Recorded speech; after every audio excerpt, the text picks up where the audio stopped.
Hello there you guys, welcome to one of my videos. Going to be giving you my player ratings for Manchester United's 1-0 win against Aston Villa in the FA Cup third round.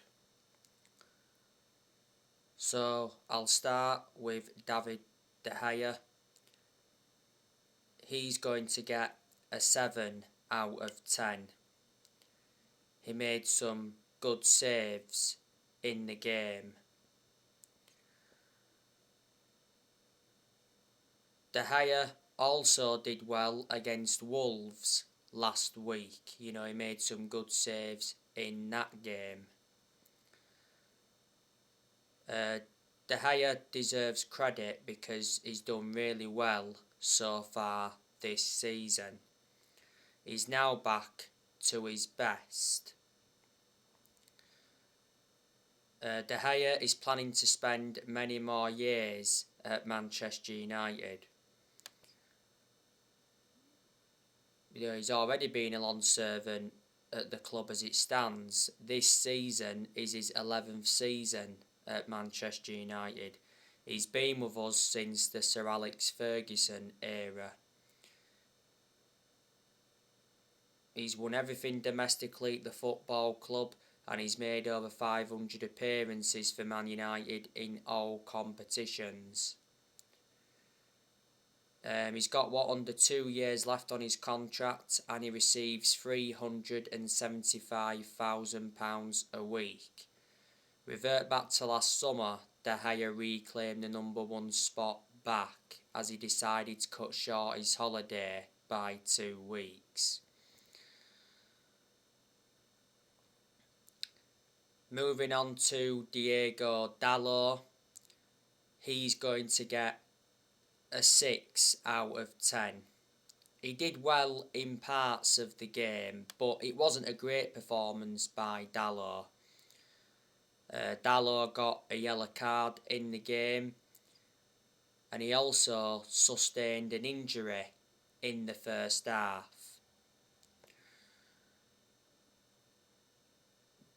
Dalot's had quite a few good games this season.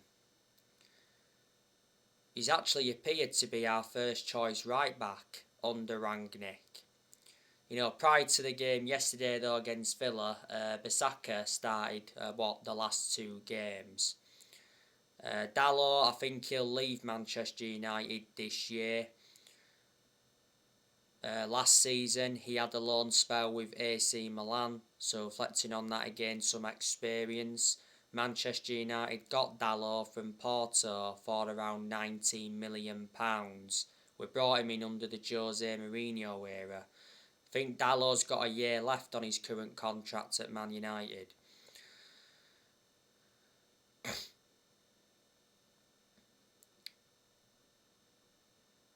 Moving on to Victor Lindelof. Victor Lindelof is going to get a 4 out of 10.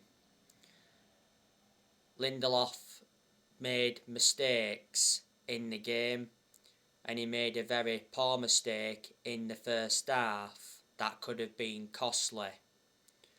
Lindelof's terrible touch led to that Ollie Watkins chance. Ollie Watkins hit the crossbar.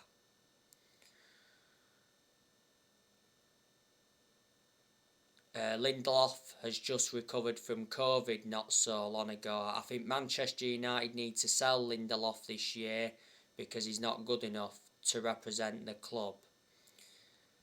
Lindelof's been at Manchester United for 5 years. Got him from Benfica back in 2017 for 31 million.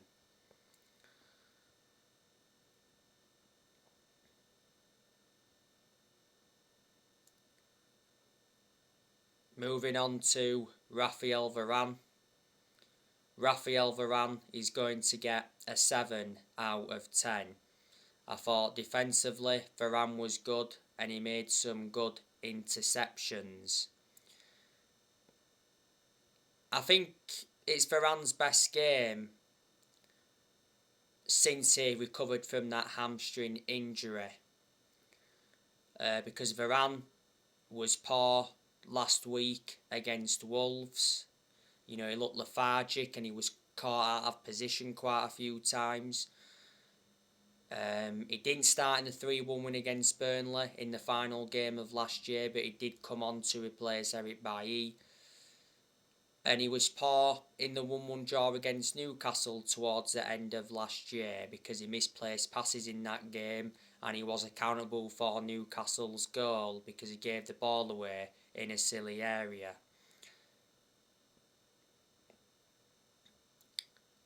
But most of the time, Varane seems to make the difference when he plays. He's had 2 injuries so far since he signed for Man United. You know, he had a hamstring injury not so long ago, and earlier on this season he had a groin injury, and he was out with that groin injury for a few weeks. Manchester United got Varane for 41 million, with add-ons included. Manchester United paid around 34 million up front.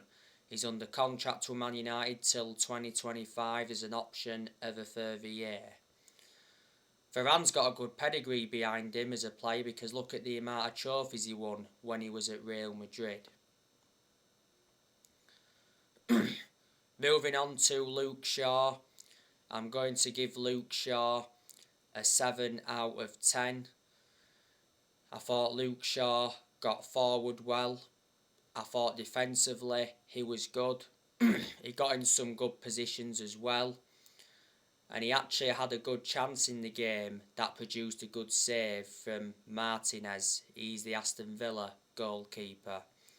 By the way, Luke Shaw got a yellow card in the game. Luke Shaw won't be able to play in the league game against Aston Villa this Saturday because he's suspended.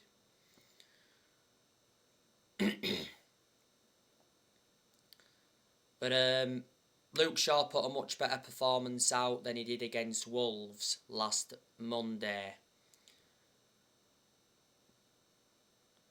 Luke Shaw played well in the 3-1 win against Burnley.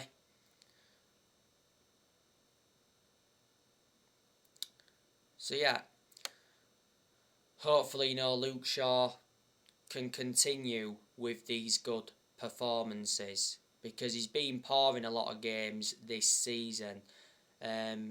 He had a couple of injuries earlier on this season. He's injury prone, is Luke Shaw, which is a concern. Luke Shaw was far superior last season to how he has been so far this season. Luke Shaw's been at Manchester United for around 8 years, so he's been a long-serving player. Moving on to Scott McTominay. Scott McTominay is going to get an 8 out of 10. McTominay was man of the match. McTominay scored the only goal of the game. It came from a header, the goal, and it was a very good header by McTominay. That was McTominay's second goal of the season. And McTominay was trying to make things happen in the game. Got forward well, defensively was good. He's done well in the last few games as McTominay, to his credit. Obviously he has been heavily criticised before.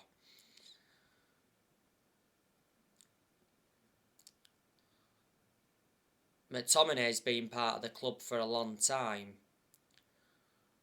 Revert back to 2020, he committed his future to Manchester United because he signed a 5-year contract.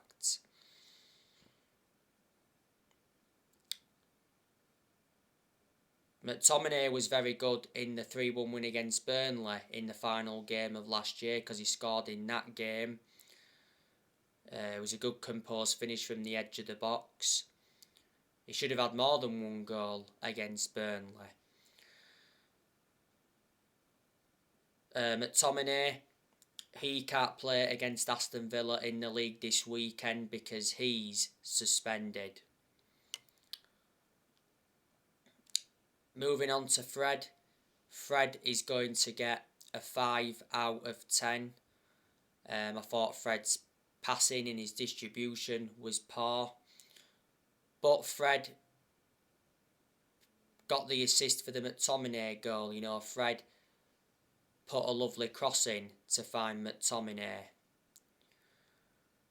As you all know, I've got my strong reservations about Fred. Fred has had his good games though this season. The games Fred has been good in, he was good against Norwich last year when we won 1-0. He was the best outfield player. He was good in the 1-0 win against Crystal Palace last year because he scored a stunning goal late on in that game. He was good in the 3-2 win against Arsenal because he got an assist in that game, plus he won the penalty. And he was good in the 1-1 draw at Stamford Bridge last year.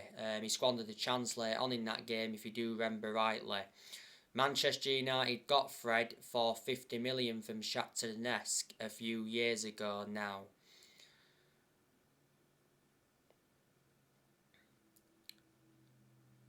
Moving on to Bruno Fernandes.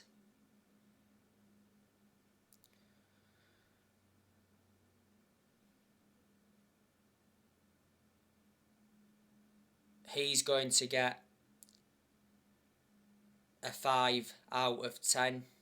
I thought he was anonymous in the game.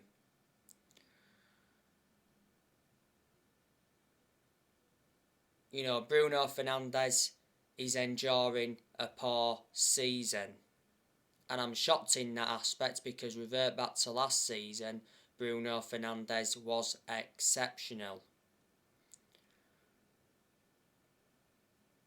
By the way, Bruno Fernandes recently hit out at the Barcelona links.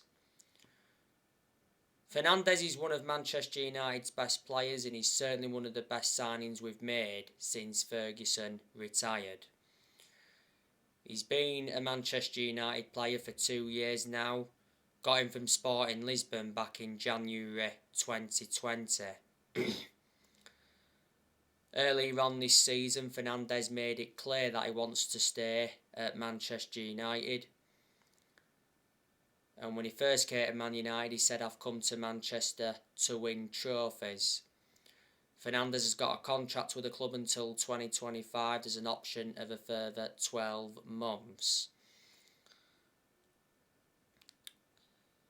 Marcus Rashford, he's going to get a 2 out of 10. Marcus Rashford was very poor, especially in the second half.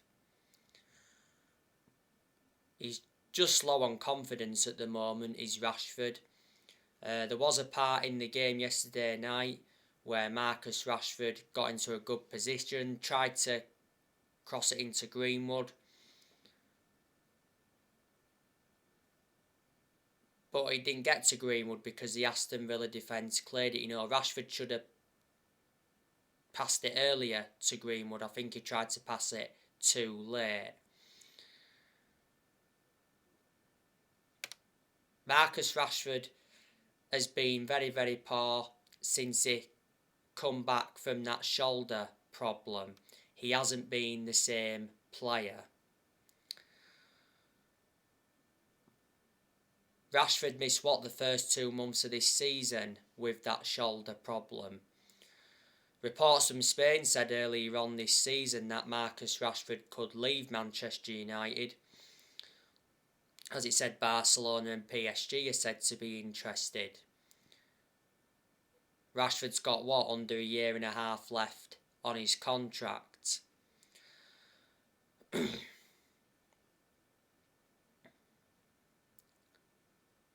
Marcus Rashford has been part of Manchester United for a long time.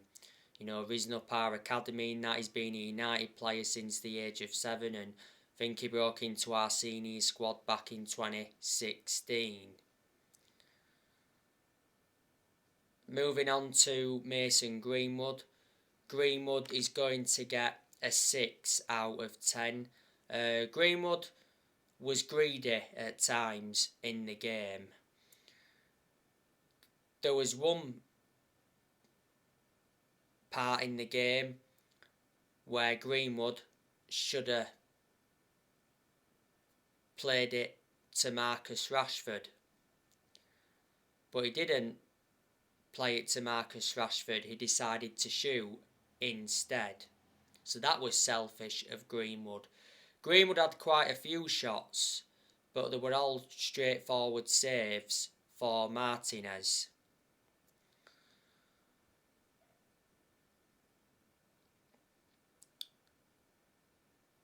You know, Greenwood, I think, has done pretty well since he recovered from COVID. Earlier on this season, Greenwood did mention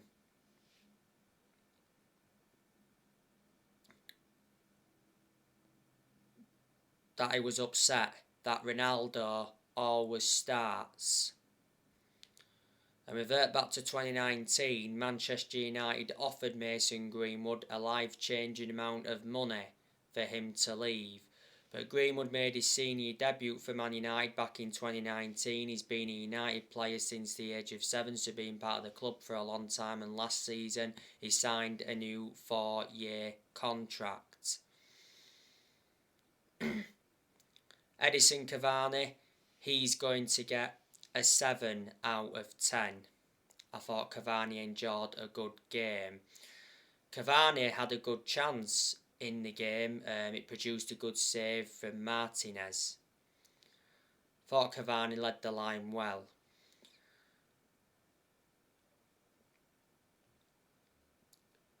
Prior to the game, Ralph Rangnick revealed that Edison Cavani wants to stay at Manchester United until the end of the season. Last Thursday, Edison Cavani had a meeting with Ralph Rangnick, and prior to the Wolves game, Rangnick said he desperately wants Edison Cavani to stay at Manchester United until the end of the season. You know, Cavani has had a couple of injuries this season at Man United. He's out of contract at Man United in the summer. You know, Cavani's been linked with Barcelona. He said towards the end of last year that Cavani agreed to join Barcelona on an 18-month contract. Juventus have been in for him, and Cavani rejected a move to Boca Juniors. Man United got Cavani on a free transfer from PSG back in the summer of 2020. Substitutions got brought on in the game. We saw Anthony Elanga come on. He's going to get a 7 out of 10. I thought Elanga, made an impact when he came on. Showed good pace, got in some good positions, and he got the crowd going again. Anthony Elanga, has made quite a few first team appearances now for Manchester United. Elanga's been part of the club for a long time, risen up our academy, and that he joined Manchester United's academy at the age of 12. I've been hearing that he could be going out on loan to a championship team, but I think Ralph Rangnick wants to keep Anthony Elanga. Towards the end of last year, Elanga signed a new contract with Man United until June 2026. There's an option of a further year.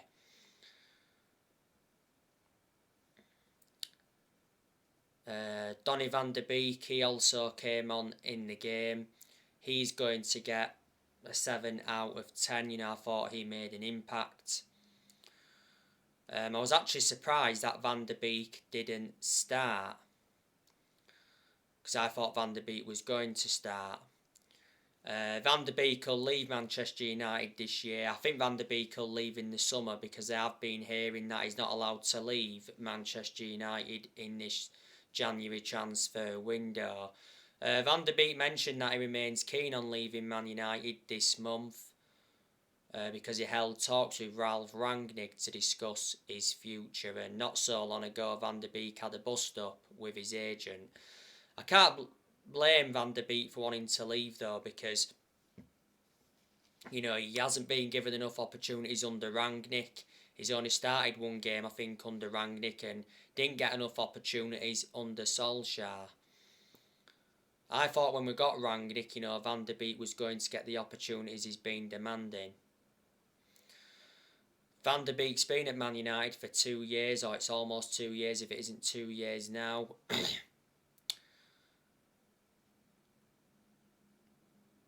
He's only managed to score 2 goals for the club. Man United got Van der Beek for 40 million, with add-ons included. He's got a contract with Man United till 2025. There's an option of a further year, and he's versatile. He can play in 3 different roles.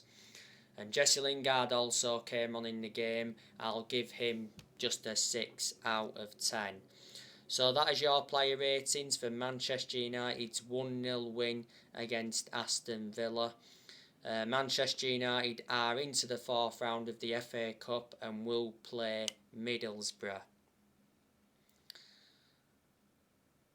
I thought though yesterday night it was a poor performance by Manchester United.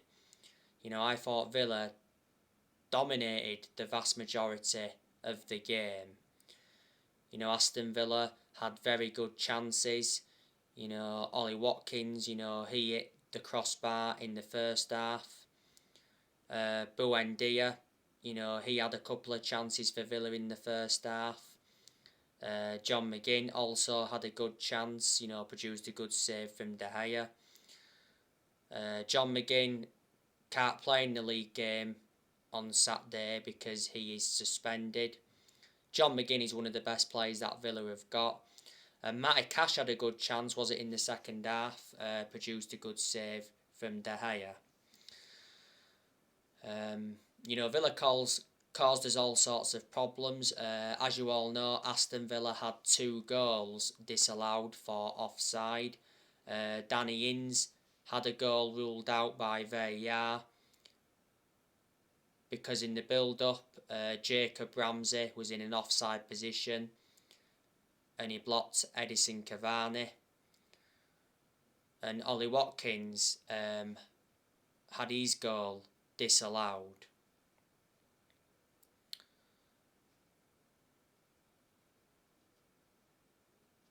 Villa would have been happy with the performance, that had just been disappointed with the result. Let me put into the equation that obviously Aston Villa were missing players. Obviously there was no Leon Bailey. Leon Bailey is out with injury at the moment. He's made an impact at Villa. Villa got Leon Bailey from Bayer Leverkusen. They were missing Ashley Young because Young's got a toe injury. There was no Marvellous Nakamba. He's out with injury. It still actually says that Philippe Coutinho's got COVID. Last week, Aston Villa officially signed Philippe Coutinho on loan from Barcelona until the end of the season. Obviously, they had no Trezeguet because he's on international duty, and Bertrand Traore, he's on international duty. Obviously, yesterday was Steven Gerrard's first time at Old Trafford as a manager. I hate Steven Gerrard, but I think he has done pretty well at Aston Villa. When Aston Villa appointed Steven Gerrard in, he signed a 3.5-year deal. Before Aston Villa, Steven Gerrard managed Rangers.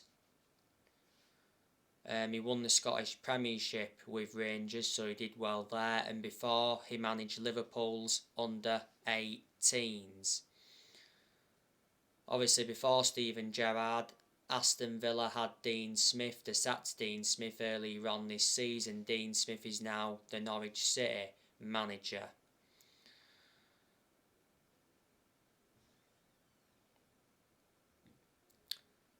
And let me put into the equation that Aston Villa lost Jack Grealish to Man City, but Villa did get £100 million for him. And not so long ago, Tuanzebe left Aston Villa to join Napoli on loan. Manchester United play Aston Villa on Saturday in the league, so it will be the second time we will be playing them this week. Aston Villa won at Old Trafford in the league earlier on this season 1-0. That was the first time they won at Old Trafford since 2009. Manchester United are missing some players. Obviously there's no Bailly at the moment. As you all know, he came off injured in the 3-1 win against Burnley, and he's obviously now at the African Cup of Nations. Martial's still injured, but he doesn't really get in the team anyway. Martial will probably leave Manchester United this year, but there again, Fabrizio Romano recently said that Sevilla can't pay Anthony Martial's full salary plus loan fee. Last year, Manchester United rejected a loan offer from Sevilla for Martial. Martial's made it clear that he's not interested in making a move to Newcastle. Earlier on this season, there was rumours about an Ousmane Dembele and Anthony Martial swap deal. But I said I don't want Ousmane Dembele at Manchester United because he's too injury prone. Rangnick confirmed last year that Martial wants to leave Manchester United, as Martial held talks with Rangnick over his future.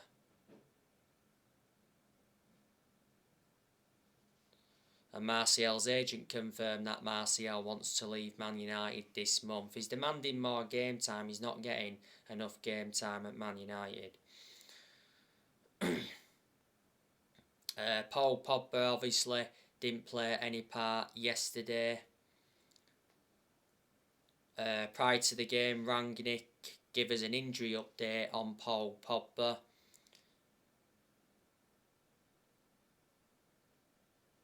He said Paul Pogba's going to be out for at least another 4 weeks. Paul Pogba's got a groin injury. Revert back to, was it last week? It said Paul Pogba denied being offered a new Manchester United contract, because the Sun came out and said that Manchester United offered Paul Pogba a new £500,000 a week contract that would have made Pogba the highest paid player in Premier League history. Pogba's out of contract at Man United in the summer. And Harry Maguire, he played no part yesterday because not so long ago he picked up a knock. Don't forget, not so long ago, Harry Maguire spoke out. He admitted that he's sick of Manchester United's poor form, and Maguire also said that the Man United players are letting the fans down. And he said as well that Rangnick is not all to blame for the poor performances. But Maguire, himself is enduring a very poor season. He certainly wasn't worth the 80 million that Manchester United paid for him. So they're the players we have got missing at the moment.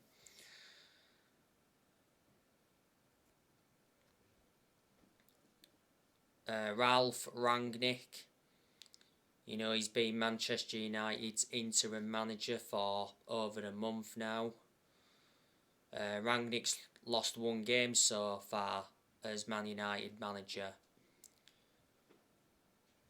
The other week, Manchester United lost 1-0 to Wolves. It was a poor performance against Wolves, and it was the first time Wolves won at Old Trafford since 1980.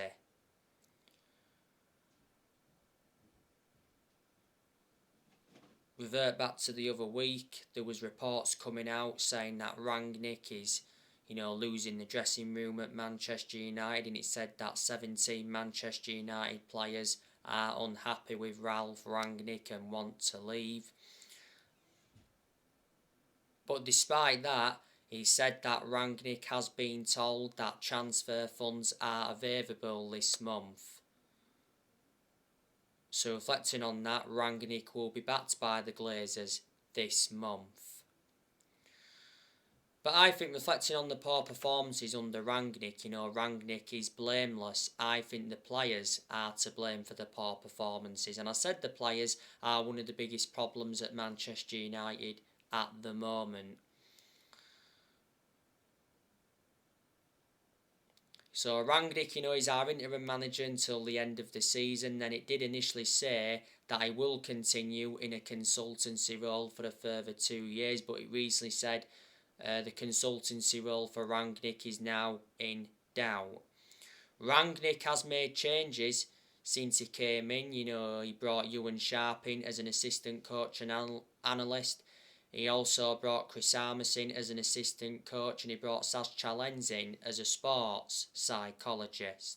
Before Manchester United, Rangnick was the head of sports and development at Lokomotiv Moscow, and when he first came in, Rangnick identified Manchester United's midfield as a weakness. He's made it clear that he wants a centre defensive midfielder.